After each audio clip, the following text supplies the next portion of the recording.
Whether you have one child or more, you know that things are constantly changing. What worked year one might need to be modified for year two.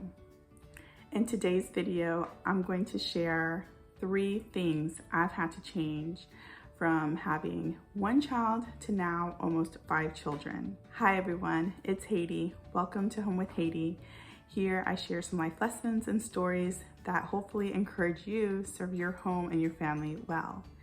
So yes, I've had to change quite a bit of things, but I'm gonna give you 3 main things or 3 things that really just stood out to me. The first thing that I have changed is putting my children on a nap schedule.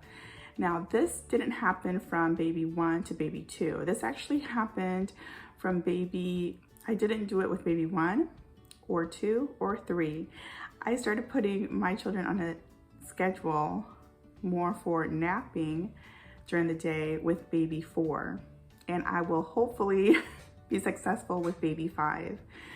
But I just didn't worry about it with my other children. I was pretty much always home and available.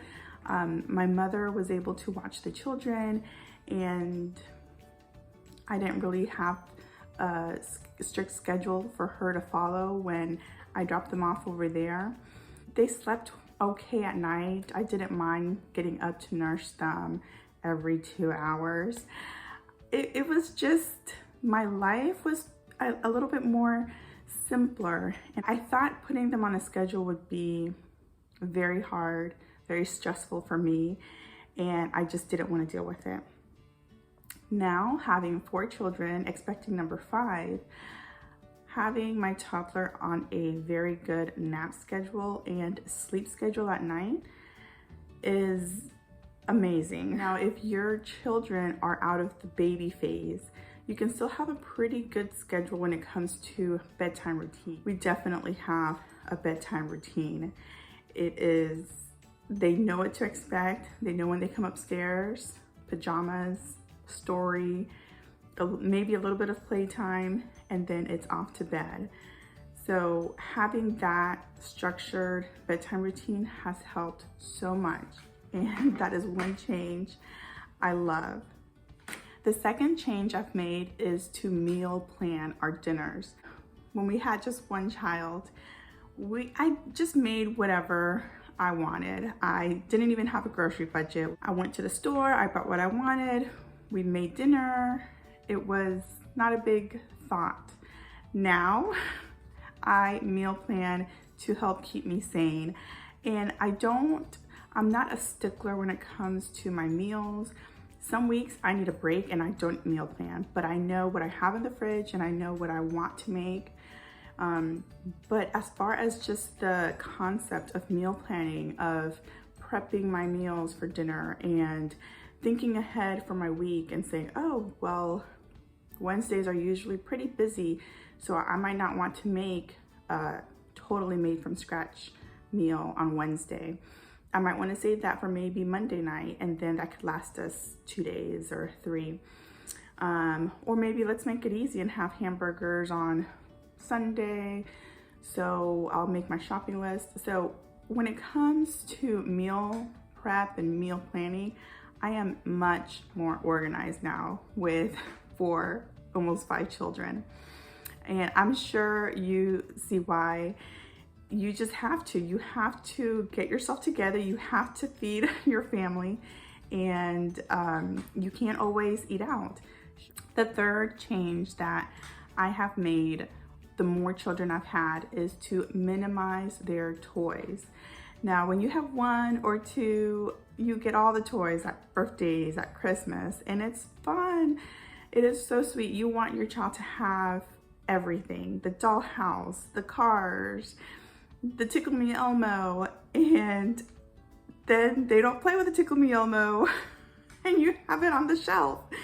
So that is something I've learned, is to minimize toys when it comes to birthdays. Even telling family and friends, you don't need to bring a gift. You really don't. Now, of course, children want to open a gift, so they're gonna get their gifts from mom and dad, or maybe you know, a close relative.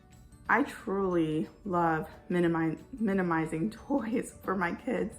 I will go through and pull out only the toys that they're really interested in for that season. And those are the toys that will be in their bedroom. The other toys that they're kind of done playing with, I'll put them in the shelf in their closet.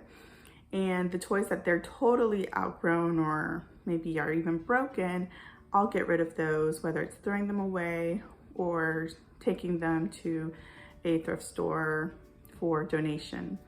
So I really go through the toys and really see what they're playing with, what they need, what they don't need. And I try to keep only the toys that they play with in their room. Whereas with my first child, she basically had all of her toy collection in her room at one time. And that is just, in my opinion, way too much stimulation, way too much to have at your fingertips. And so having just those 3 to 5 different types of toys in my child's room, I've noticed they play with them more and they enjoy their toys more when it's a select few versus every single toy that they own. Now, there are so many other changes that we as moms make. It's always important to reevaluate how you're doing things, how efficient they are, and make changes where they need to be made, and just continue to make your home productive and flow well. And always remember, it's not about seeking that perfection that you might see from other moms. It's really about seeking peace. What brings you and your family peace? Is it planning out your meals so it's not chaotic? Is it limiting toys so it's not chaotic? Yeah, I really hope this video was helpful. Thank you so much for watching, and I will see you next time.